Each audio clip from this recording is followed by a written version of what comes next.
दिल्ली और यूपी के गाजीपुर बॉर्डर पर दिल्ली पुलिस का ये पुख्ता इंतजाम एक बार देखने में ऐसा लगता है कि शायद किसानों के नाम पर चल रहे आंदोलन की भारी भीड़ को रोकने के लिए लगाया गया है। शायद शुरू में यही मकसद भी दिल्ली पुलिस का रहा होगा, लेकिन अभी ये हालात पूरी तरह से बदल चुके हैं। अभी ये पुलिस के बैरिकेड से ज़्यादा चौधरी साहब की इज्जत बचाने के लिए चौधरी साहब की ड्योढ़ी पर लगे पर्दे की तरह हो गए हैं। और ज़रा देखिए क्या स्थिति है। जैसे ही हम ड्योढ़ी पार करते हैं, नज़र आने लगता है सन्नाटा दूर दूर तक पसरा हुआ। हम ये मंच के नज़दीक पहुंच गए हैं। अब कितनी दूरी बची है ये आप खुद ही देख लीजिए। मंच बस हम पहुंचने ही वाले हैं, लेकिन लोग कहाँ हैं? कहाँ गए सिसौली गांव से गाजीपुर बॉर्डर तक आने वाले हजारों किसान? कहाँ चली गई वो भीड़? और शायद यही वजह है कि मंच पर जब उस बच्ची ने सवाल पूछा तो जवाब देते नहीं बना। जवाब देते कैसे बनता? गाजीपुर बॉर्डर पर जो टेंट लगाए गए, बड़े अच्छे टेंट लगाए गए हैं, ऐसे टेंट जिनमें किसी भी तरह की सर्दी गर्मी का एहसास कम ही होता है। फिर भी इसमें सोने वाले, इसमें रुकने वाले लोग नहीं हैं। सड़क पूरी तरह से वीरान है, सन्नाटा है। और दरअसल पता नहीं क्यों दिल्ली और उत्तर प्रदेश की पुलिस इस रास्ते को खोलना नहीं चाहती है। क्या सचमुच चौधरी साहब ने कहा कि मेरी इज्जत कुछ दिनों के लिए और बचा लो? क्या सचमुच राकेश टिकैत अंदर खाने आत्मसमर्पण करने के लिए कोई तगड़ा बहाना खोज रहे हैं? क्या सचमुच वो ये चाहते हैं कि किसी भी तरह से उनको ज़बरदस्ती उठा लिया जाए? क्योंकि यहाँ जो भीड़ मंच के सामने भी बची है, अब वो भी भीड़ जैसी तो नहीं रह गई है। कितने नरमुंड दिख रहे हैं वो गिनती की जा सकती है।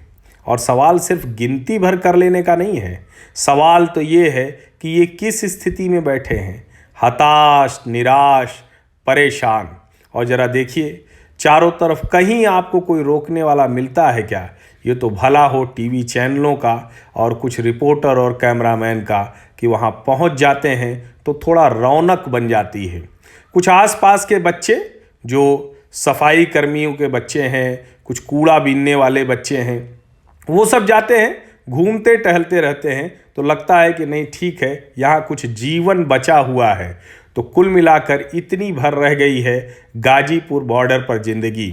और ये सब आपको बैरिकेड के दूसरी तरफ से कतई नज़र नहीं आएगा। आप देखिए जितनी गाड़ियाँ तो किसानों के नाम पर नहीं आई होंगी, उससे ज़्यादा तो शायद टीवी चैनलों की गाड़ियाँ अभी भी हैं यहाँ। ये देखिए बस इतने ही लोग खाने पीने के लिए उपस्थित हैं।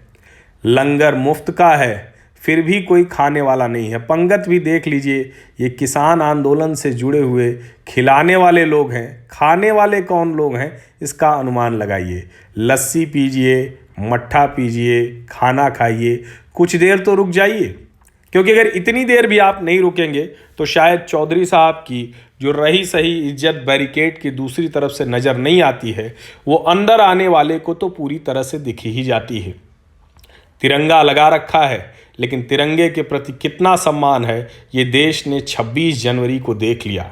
और इसीलिए ज़्यादातर किसान मर्माहत होकर वापस लौट गए, लौटने को तैयार नहीं है। लाख धमकी दी, लाख जुर्माना लगाया, लाख सामाजिक बहिष्कार किया, लेकिन कोई तैयार नहीं है अब इस अराजकता के नाम जो कहें कि एक धब्बा लग गया है, उस भीड़ का हिस्सा बनने के लिए।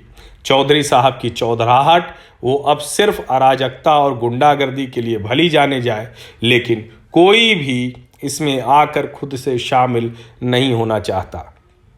जिन्होंने किसान यूनियन के साथ पूरी तरह से, कुछ और नहीं समझ में आ रहा है, किसान यूनियन के बूते रोजी रोटी चल रही थी, वो टिके हुए हैं। और ये जो बैरिकेड और उन पर लगे हुए कटीले तार, यही हैं जो मुजफ्फरनगर के टिकैत परिवार चौधरी साहब की इज्जत सार्वजनिक तौर पर तार तार होने से बचा रहे हैं। और इसीलिए शायद चौधरी साहब जगह जगह घूम रहे हैं, ऊट पटांग हरकतें कर रहे हैं, लोगों को बोलने नहीं दे रहे हैं कि शायद कभी तो पुलिस कहे कि अब बस बहुत हो गया, सरकार कहे कि अब बस बहुत हो गया।